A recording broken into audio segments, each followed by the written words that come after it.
and welcome to Historical Happy Hour, the podcast that explores new and exciting historical fiction authors. I'm your host, Jane Healey, and in today's episode, we welcome Ariel Lawhon. Am I pronouncing that right? Yes, you did it perfectly. Woo, okay, good. To discuss her new novel, The Frozen River, which releases December 5th. Welcome, Ariel. I'm just going to do a quick intro of you. Okay. Ariel Lawhon is a critically acclaimed New York Times bestselling author of historical fiction. Her novels include The Wife, the Maid, and the Mistress, Flight of Dreams, I Was Anastasia, Codename Hélène, and The Frozen River, which is coming out. And also When We Had Wings, which was co-written with Christina McMorris, who's been on here, and Susan Meissner. Her books have been translated into numerous languages and have been library reads, One Book, One County, Indie Next, Costco, Amazon Spotlight, and Book of the Month selections. She lives in the rolling hills outside Nashville, Tennessee, with her husband and 4 sons. Thank you so much. Welcome. And I feel like we have a lot of mutual friends, so it's so nice to see you and meet you in person. Thank you for having me. This is really, really fun. I'm glad to be here. Me too. So this novel I loved it. And I'm also my parents have a cottage in Maine, so Maine is very close to my heart.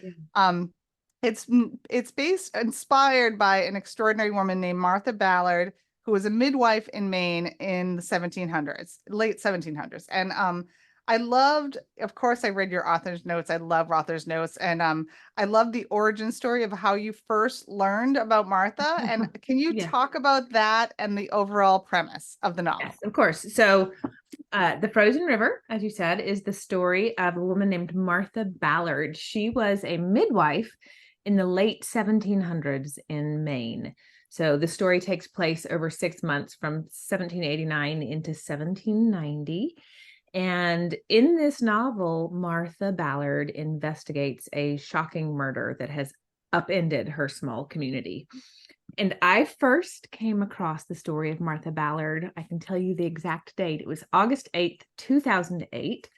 And I was pregnant with our 4th son. And I was in my doctor's office waiting for an appointment one afternoon. And he was late. He'd gotten stuck at the hospital delivering a baby. So I got stranded in his waiting room, and I could have rescheduled and gone home. But if I'd done that, this book would not exist. And honestly, I had 3 other kids at home, and you know how it is. Like, they had a sitter, but if I went home, I had to be a parent. So I was like, I'm sticking it out. So I stayed and I finished the book that I'd brought with me. And then I read all the magazines in the office, and there was nothing left to read. Keep in mind, this is like pre-smartphone era. There was nothing left to read. So I was kind of digging through the pile of scary pamphlets that they keep in the corner about all the ways you're going to die tomorrow. And at the bottom of this pile was a devotional called Our Daily Bread. So I kind of flip it open to that date, and there was a devotional, and the subject was Martha Ballard. And I'd never heard of her, but she was a midwife in Maine in the 1700s. And there are 2 astonishing things about her. The first is that she delivered over 1,000 babies in the course of her career, and she never lost a mother in childbirth. The doctor that was waiting to see, with all of his medical expertise and equipment and modern medicine, couldn't boast a record like that. But what was just as astounding is that for 30 years, Martha Ballard kept a diary at a time when most women could not read or write. And in this diary was recorded every birth, every death, every murder and scandal that happened in her small town over those 30 years. And so the contents of that diary are the inspiration behind this book. Incredible. And I had never heard of her either. And I love when historical fiction is about a lesser known woman in history who really deserves her due, like Martha Ballard. And so, you know, I was reading your notes at the back, and you said that you really had to imagine who she was as a person, even though you had her diary. And I know there was a biography about her. And this is a quote from your author notes. I wrote Martha as she came to me, and given that history has recorded so little of her, I will argue that my version is at the very least plausible. And explain why and how you created the fictionalized Martha. Oh, that's a great question. So there are two books that exist about her. The first is this one, a biography by Laurel Thatcher Ulrich. You can see all my sticky notes. I have highlighted it to death. Laurel Thatcher Ulrich wrote a biography about Martha. It was published in 1992. It actually won the Pulitzer Prize for biography that year. Oh, wow. And then there is Martha's diary herself. It's basically 900 pages of very, very short journal entries. It's honestly less of a diary and more of a day book, if you're familiar with what that is. My grandmother kept one, so it would be a journal, but you'd record the date, the weather, what you did. And so there's very little editorializing in Martha's journal. She's giving just facts, information. She will tell you whose baby she delivered, or who died, or who fell in the river, or what she made for dinner. But if you look a little bit deeper, you can kind of see this pattern emerge of all of this drama happening in her community. And it is really fascinating. It's hard to read because it's not eloquent, but it's fascinating to see how she served her community for decades. Amazing. Yeah. So that brings me actually to my next question too. Like, it was clear this book is meticulously researched. And so talk to me about your research process for this story. And, was there anything that surprised you in the course of your research? So I'll answer both. I'll answer the surprise first. Okay, fascinating. This novel takes place about 50 years post-Puritan era. Mm-hmm. And one thing that jumped out immediately, because Martha's a midwife, she's delivering babies. About 4 in 10 first pregnancies in post-Puritan New England were conceived out of wedlock. About 1 or 2 in 10 are born out of wedlock. You had a lot of 9-pound premature babies, as it were. But we tend to think of the Puritans as really scrubbed up, really neat, really tidy. They were not so pure. Mm-hmm. And Martha makes this joke in the book that the world must be peopled. I mean, it hasn't changed. And that bit, it shouldn't have surprised me, but it did. And in terms of the research process, I researched this one the way that I do all of my books, which is to read everything that I can get my hands on. And then, I mean, you can see here, like in the biography, I make notes of the things that are interesting to me. I will highlight, I will underline. I'm looking obviously for the facts and the time frame. Like I need to know what happened within the time frame that my story takes place, and I stick to that. But then to go deeper, I'm reading about petty rivalries. I'm reading about jealousies. I'm reading about relational conflict. Or sometimes it's as simple as there's several entries in her diary talking about how she made candles with her daughters. And so that worked its way into the book. And I think, for me, I can't speak for any other novelist, but when I focus on the details that I find fascinating, and then I work those into the overall story, it builds this texture in which the people come alive, in which the setting comes alive, and it lends this sense of authenticity. And I always say, like, if you and I were both assigned Martha Ballard as a subject to write a novel, we would write entirely different novels, even if we were both given the same research information, because we would look at it through our individual viewpoint, and we would focus on the things that were interesting to each of us. Yeah, I completely agree. And I think that's true too. I always think, like, if I find something juicy, hopefully other people find it juicy, yes. And I try to include that. And I was surprised at how many couples were having sex outside of marriage. That was a very surprising aspect of the story. Yes, and it was true. They were, I mean, biology works, I guess, is right. the moral of the story. Another question I had, and I guess it shouldn't be that surprising, but it's 1700s Maine. It's kind of an isolated community. I mean, I was thinking about it as the Wild West, but it was really the Wild North, and how it wasn't lawless, but it was close to lawless. Like, and this is another quote from your notes that, the justice system in late 1700s in Maine barely existed. You say, take everything you know about the process and legal matters and throw them out the window. And that was like, oh, I mean, like I said, it should seem obvious, but I'm like, yeah, there was really very little structure around the legal system at the Yeah, there time. was like we think of the legal system with 200 and however many years in hindsight. We have it all there. We have due process. We have innocent until proven guilty. We have all of these things that we take for granted. But at the time this story takes place, the Constitution had barely been written. It was the first 5 articles. The Bill of Rights had been written, but it was not ratified. There was a very bare bones legal system.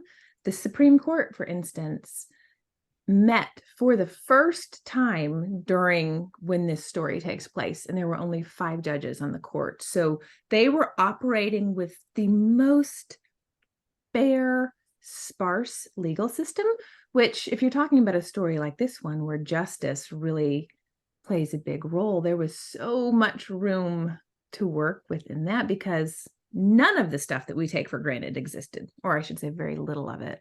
Yeah, and that was interesting. You realize like the country was so young in 1789. Like, We're a yeah, baby country. yeah, amazing. I want to talk about, I feel like certain books, the setting is almost like another character.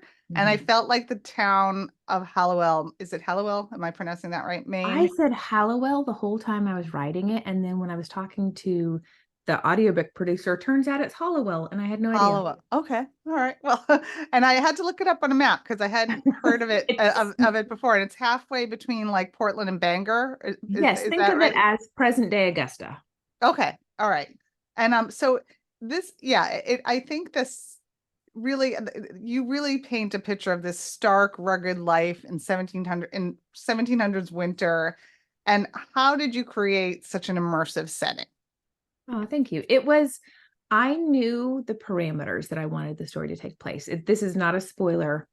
The opening scene in the book is a body floating downstream and then the river freezing solid, which I didn't know rivers could do that. I didn't know rivers could do that until I read this one. I come from the Southwest. I mean, my river was the Rio Grande. Oh, It has sorry. never frozen, probably even on its banks. Um, but the Kennebec River in Hollowell is enormous. It is wide, it is long, and quite often in winter will completely freeze solid so that people can walk across it. And in Martha's day, there were no bridges across this river at all. There was only the ice in winter when you could walk across, or canoes and ferries when it was running. So that one detail fascinated me, and obviously is the inspiration for the title itself, The Frozen River. And I knew I wanted it to begin when the river froze, and then I wanted it to end later in the spring when the river opened, which meant we are stuck in this town over one very long, hard winter, which is kind of tricky to write, but also kind of fun to write because so much of what would normally happen in a river town is not happening. The river's frozen. There is no trade coming up and down.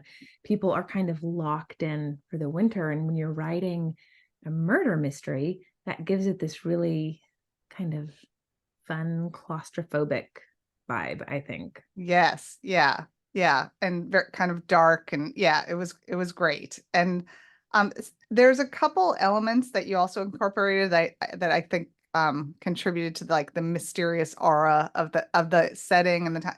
And one of them is the silver fox. Yes. Um, so how did you? So there's a silver fox on Martha Ballard's property that she ends up naming Tempest because she sees it multiple times, and it's kind of symbolic and kind of a protector of her in a way. And how did you end up incorporating that? That was such an interesting detail. So I made her a silver fox simply because they're rare. They're not often found in nature.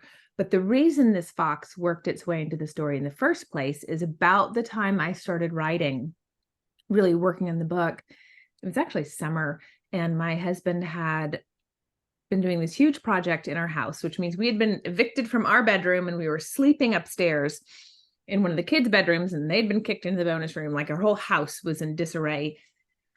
And one night we wake up to this sound that I can only describe as your most dearly beloved being slaughtered in their sleep. Like, we bolt out of bed, there is screaming and snarling, and we have no idea what's happening. We do this mad dash through the house, making sure the kids are alive, only to find a fox. In this case, it was a red fox barking in our backyard. And I don't know if it was mating season. I don't know if it was birthing season. I don't know what she was doing out there.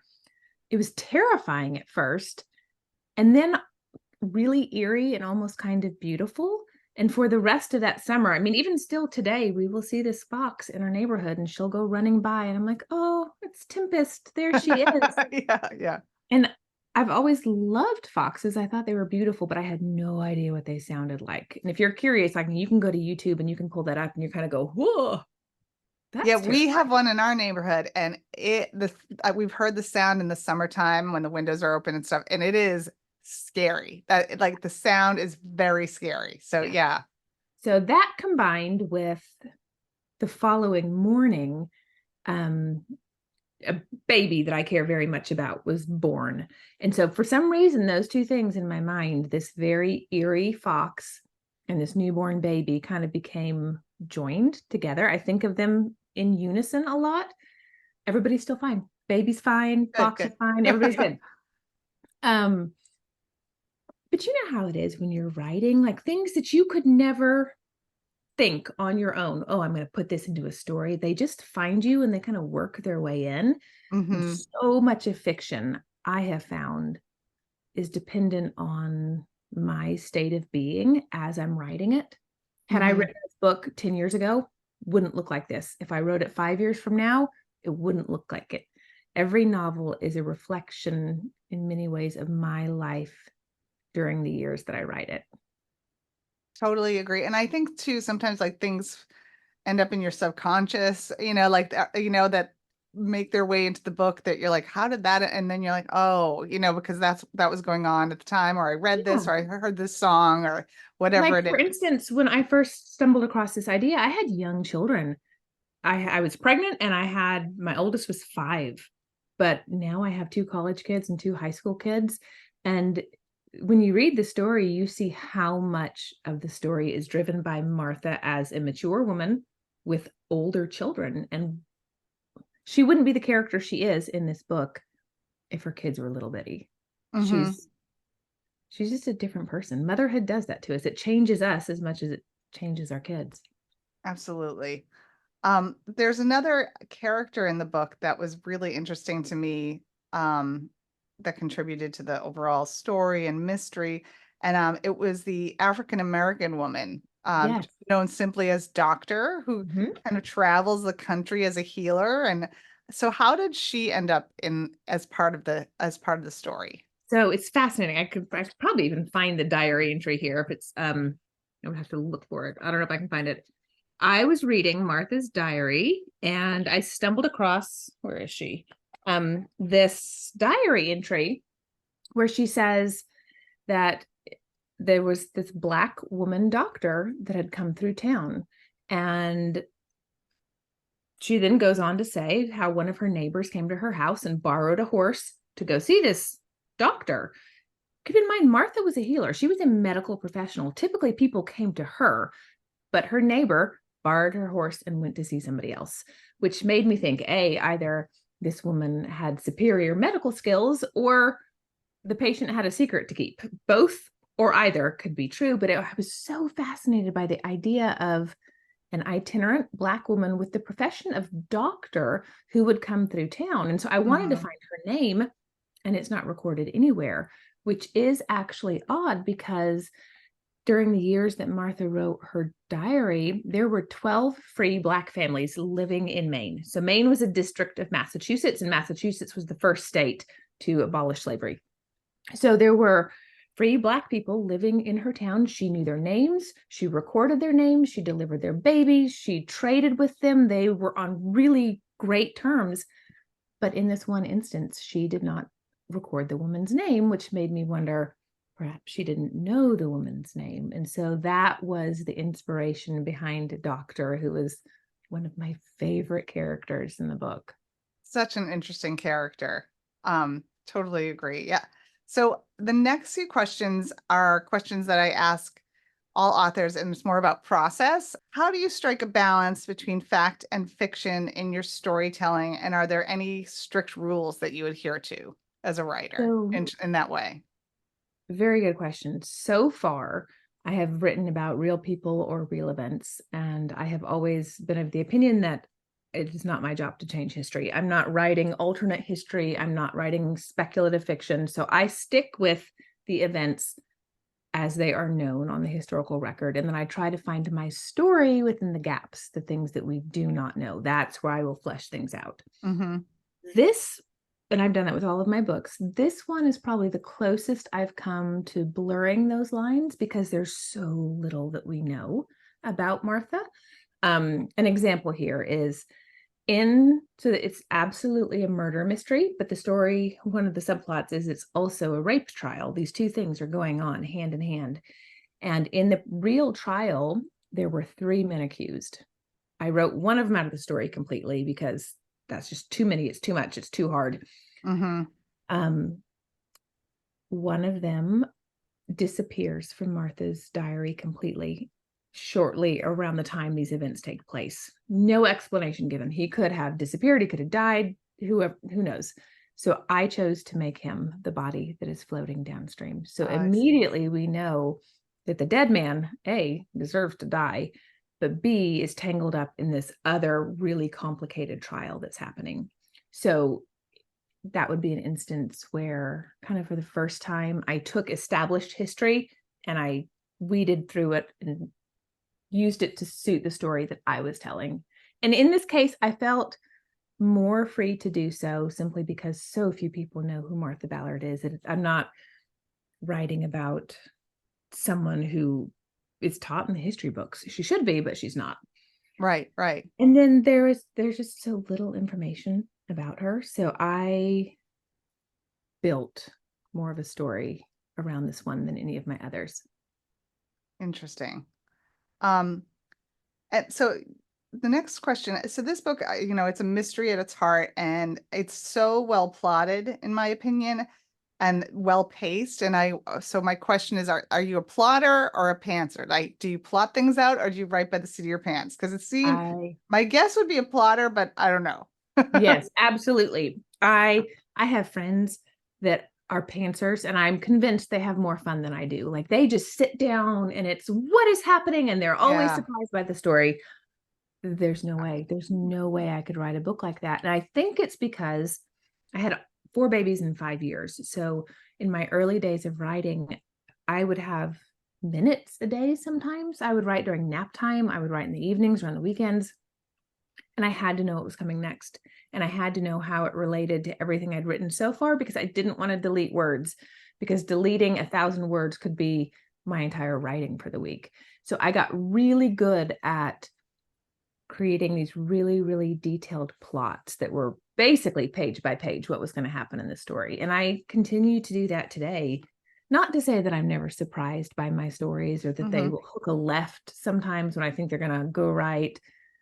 So there's still room for the surprise, but at least I always know what I'm going to write that day, and I feel the momentum of moving forward. Okay, that's what I guessed. Yeah, and What about you? I'm very much a plotter. I definitely need to have a roadmap, and like you said, not to say that sometimes I don't have to pivot, but like I like to have kind of a detailed plan.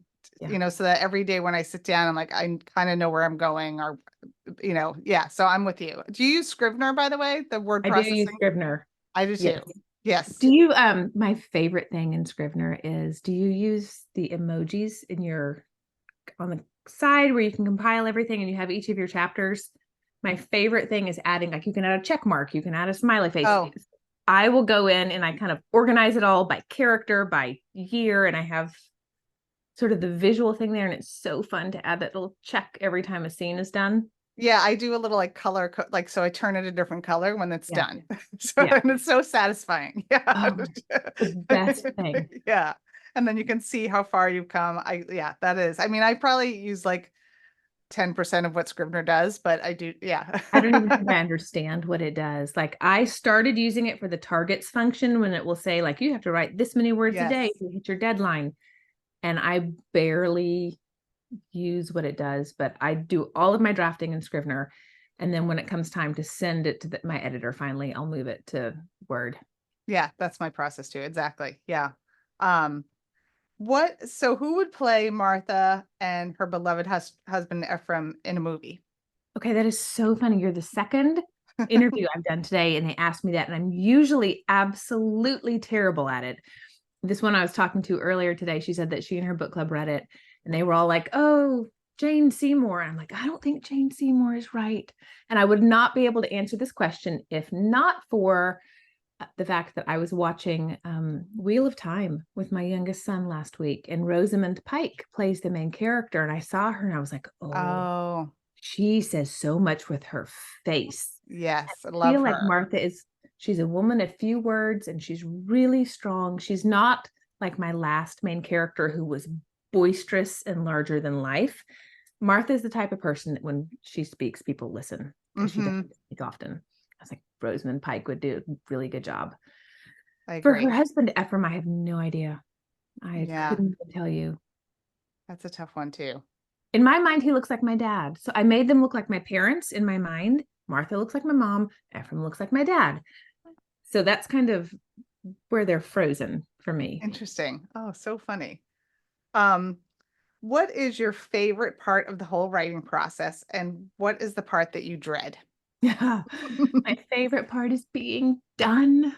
I love having written. To be honest with you, I don't know if I'm supposed to say this or not, but I find first drafts so hard. I have to gut my way through. And here's my thing. I'm convinced it goes back to the plotting and the pantsing thing. You don't get a finished book without suffering.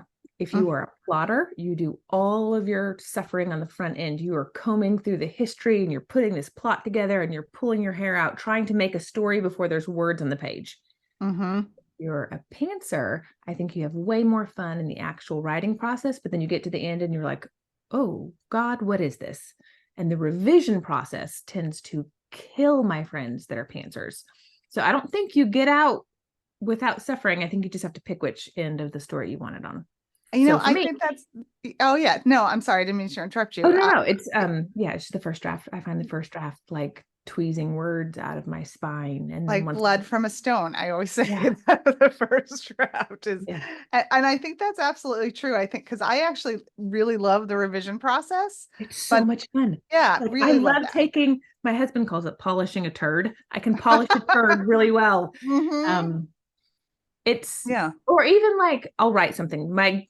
The mantra that I give myself when I'm working on a book is do a favor for your future self, meaning Ariel of tomorrow is going to sit down and open the document and revise what I wrote yesterday. It's how I start every writing session. I will just make yesterday's work better. But if there is no work, there's nothing to make better. So by the time I get to the end of the finished draft, it's been revised, it's been edited. I've gone over it hundreds or thousands of times at that point. But the new words are always hard. So I have to do a favor for my future self. And that favor is, 1,000 words that I can fix tomorrow. Yeah, that is a great mantra. Yeah, really, really good. So you published several novels and have proven staying power in the industry, which is not easy. And I think it's getting harder all the time. And I know we have aspiring authors in the audience. What's the best advice you can give them about writing and about getting published? It's the best advice I was ever given myself, which is finish the book. No career without the finished book. There is no book tour without the finished book. There is no published book without the finished book. And it is the hardest part of the process. But I was talking to a friend the other day who's in this process. I'm like, I promise you, when you get to the end, when you have typed the final sentence, you've taught your brain that you can do this. You can complete the project. And knowing that you can do it is half the battle, because the next time you sit down to do it, you'll know that you did it. I mean, to this day, I am about to start my 7th, I guess. And I look at these books and I go, oh, I've done it. I can do this. I have done it. There is the proof that I can do this. But you have to teach yourself. You have to Yes. prove it to yourself. And at the beginning, that is the hardest part. In terms of staying power, I don't know how much of that is skill and how much of that is luck. But the one thing that I have done that I would recommend, because I think it has really been beneficial for me, is that every time I sit down to write a new book, I'm deciding between this idea or that idea. You know how it is. Like, you got to file ideas. I look through them, and the number one question that I ask myself is, which one of these ideas scares me most? Because if I don't feel a little bit afraid, I will not bring my A game to the table. I need the book. I need the premise that is going to stretch me, that is going to force me to grow as a writer, whether it's research, whether it's technical skill, whether it's a larger story with more stakes. And I can always tell which one is the right one by the fear. I'm like, oh God, I don't know if I'm good. I don't know if I'm good enough to write that one. And that's usually the indicator that that's the one I need to write. That's the one. Excellent. Excellent advice. Are you comfortable talking about what you're working on now or not yet? Yeah, absolutely. Okay.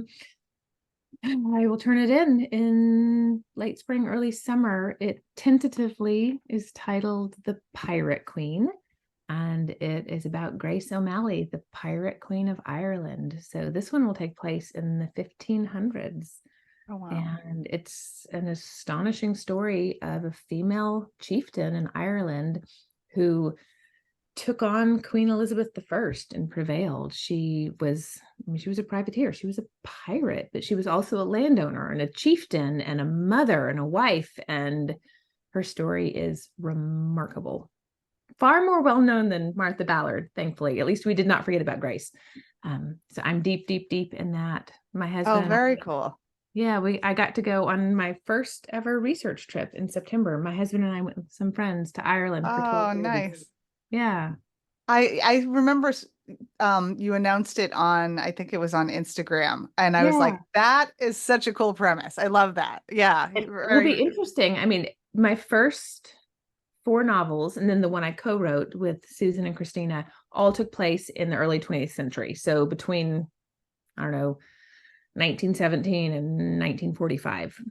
With The Frozen River, I took a big leap back into Revolutionary era United States. And now I'm going to like medieval Ireland. So that is, in terms of the thing that scared me, that's scary to take a huge leap like that in time. And then, of course, different country, different culture, different accents, different ways of looking at the world. Yeah. I'm still terrified. I'll be terrified until it's done. Always. Like you said, though, I think you have to be a little scared. To keep pushing. What's the best way for readers to stay in touch with you? My website, ariellawhon.com.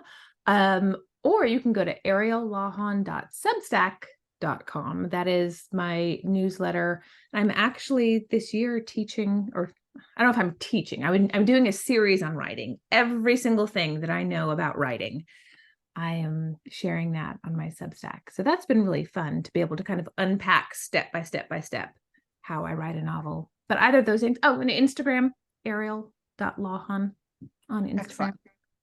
Excellent. All right. Well, now, thank you. I am ready to take some questions here. If anyone else has questions, there's a few here. Oh, and this is actually one I usually ask. Do you Zoom with book clubs? Yes, as often as I can. You can email me. I believe my email's on my website, or just message me on Instagram too. That's fine. And then I will set it up if I can, if I'm able. And there's some lovely comments, by the way. Melanie Schultz says, hello from Connecticut. I was fortunate enough to receive an ARC and I loved it. Great research. Highly recommend. Yeah. And who else? And such a gorgeous cover. Do you have input into the cover design? That's a question. I'm so glad you asked. Okay. So you know how this goes typically, right? We get no say. Not much. As I told my kids when they were little, you get what you get and you don't throw a fit. And this time, however, you were not going to believe this, but I actually chose this cover. I found it. I chose it. It is 100% me. And the reason that happened is the art team had sent me covers and we couldn't quite land on the right thing. It was just, I'm really bad at communicating what I want. Like I don't know what I want, I guess is the problem. I can write an entire book, but I couldn't tell you what should be on the cover. And so they send out the questionnaire. What do you want? I'm like, I don't know, snow, and it needs to be cold, and probably a river. And so they were sending me all of the things that I was asking for. And I was like, ugh, that's not it. And then in January, I got a really bad head cold, like the kind that just puts you on your couch and you're done for the day. And I went on this website that is used often in the industry for covers. And I was just scrolling for images, trying to find something that would help me communicate better what I want. And this image was on there and I thought, oh, that's really pretty. And of course they had to do, I mean, originally her jacket was shorter and they had to make it look like my book. But I sent about 5 images that day to my agent and to the creative team. And they were like, oh, the one where she's walking in the snow. So for the first time ever, I can actually say, I did it. I picked it.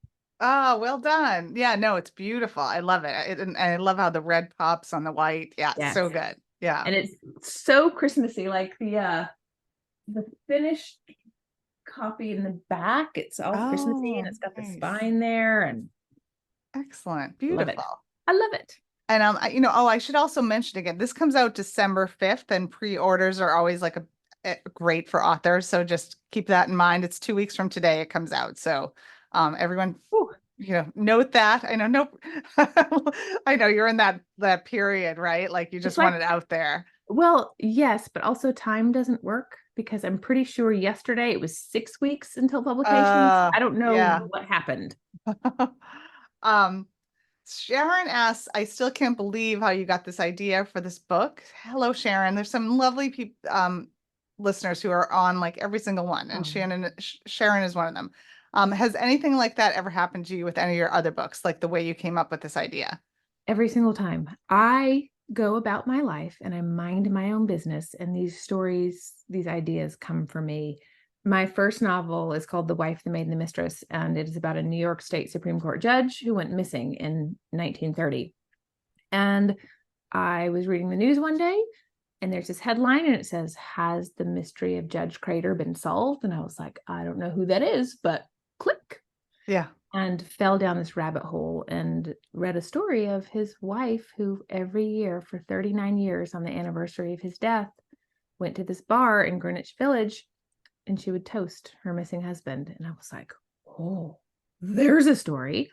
That's great. And then my second one, same thing. It's called Flight of Dreams. It takes place on the last ill-fated flight of the Hindenburg. And on the 70th anniversary, I opened my newspaper and there's that famous picture of the Hindenburg in flames. And it's, what is it? Its nose is in the air and its butt is on the ground and there's just fire everywhere. I looked at that picture and there are all these little specks. And the specks were people and they were jumping from the airship. And until that moment, I had no idea that people survived. I just assumed everyone died. So, and it happened the same with my third novel. And again, with my fourth, I am living my life. And then this story idea will find me. And I always know it's a good one when the little hairs stand up on the back of my neck. And I go, oh, that could be a novel. Totally. And then I regret it 1,000 times over writing a novel. I'm like, oh, why this idea? Until you hit the end. And then it's I'm a genius. And this was great. Right. One last question. What are you reading right now? Oh God, what am I reading? It's over there. Oh, I'm reading Holly by Stephen King. Oh, I love Stephen King. And I love Holly as a character. Like I she was in The Outsider. She's been in a couple of his books. Is this one good? It is great so far. I've just started. It is really, really good. I've not read any of the other novels that she was in, but I read him a ton when I was younger. Then I was a young girl on my own. And I was like, you were too scary for me. So I took a long break from Stephen King, but I came back a few years ago with 11/22/63. So actually tomorrow is the anniversary of JFK's assassination, which is what that book is about. And I loved it. And then last year I read Billy Summers, and then I read Fairy Tale. So I'm kind of on a Stephen King kick. Oh, I read Fairy Tale too. And my daughter is 17. She's a big Stephen King fan. So she's read The Stand like 3 times. And that's what kind of got me back into reading him again. You know, Has I she want read the new version where he added like 300 pages to the original? No, I don't think we did. I don't think she may have. I didn't, I Yeah, it's right haven't. there. So there was the original version, and then he got to redo it, and he got to put in all the stuff they made him cut the first time. I'm telling you, that is one of my all-time favorite books still. It was like I remember reading it when I was like 22, and I still to this day love that I book. read it when I was 12 for the first time. I don't even understand who let me do that. Yeah. Well, my daughter, I let her read it at like 13, and then I reread it and I was like, oh my God, this was a little much for you. Well, Like, it's kind of like, remember the movies when we were kids and it was like, oh, this is great. And you show your kids and you're like, oh my God. yeah. Like you got to mute and skip. And like, I finally realized I didn't know they were trashy because I watched them on TV and they were all edited for TV. So I legitimately had no idea how much nudity was in 80s movies. Who knew? Yeah. I wanted to share too. I'm reading The Heaven and Earth Grocery Store by James McBride. Have you read it? Good. No, but I've heard it's good. It's really, really good. Yeah, I love it. I'm like halfway through. It's really, really well done. So I recommend that one too. Oh, there's one more question. Have you visited this town in Maine or corresponded with any locals there who know this story? Fascinating. I can't wait to read this. Thank you, Mary. Oh, thank you. I did not. So I wrote this book over the 3 years of COVID, and I was stuck at home like everybody else, which is really funny, ironic. If you were to ever read Martha's diary, which you probably won't because it's actually pretty dry, but thousands of times in her diary, she ends an entry and she will say, I have been at home. And so I'm reading, I'm like, me too, Martha, me too. And I did not actually correspond with anyone in Maine. I'm weird about that. I try to hold these things close to the vest. I don't want anything else to color my view of the story.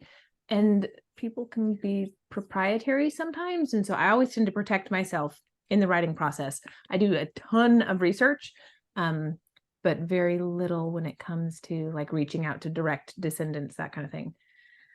But in January, will do an online event with the Maine State Library, which has all of Martha's papers. So that will be a really, really fun sort of full circle to be able to come back now that the book is done. It's completely it's my version of her story. Yeah. And talk to the experts there and kind of compare notes a little bit. Oh, I'll have to look that up because my mom, I think, would also really enjoy that. We love Maine, and yeah, so I'll have to look that one up. That sounds great. Ariel, this has been a delight. Thank you so much for being part of this. I really, I'd love to have you on again for the next one. Yes, and absolutely. Yeah, and so everyone, you know how to get in touch. Remember, it comes out it's not out yet. December 5th is the release date. Happy pre-launch week. Thank you for listening to Historical Happy Hour. Don't remember to leave reviews on the podcast or subscribe to the YouTube. I always have to say that. My husband is in marketing. He has to remind me. And I will see you next month for Jill Paul is coming on. So thank you, everyone. Happy Thanksgiving, Ariel. So thank you again. Very much. You as well. All of my kids are home today as of today. So yay! Oh, that's the best. Have fun. Enjoy. Take care, Thank everyone. You. Have a good night. You too.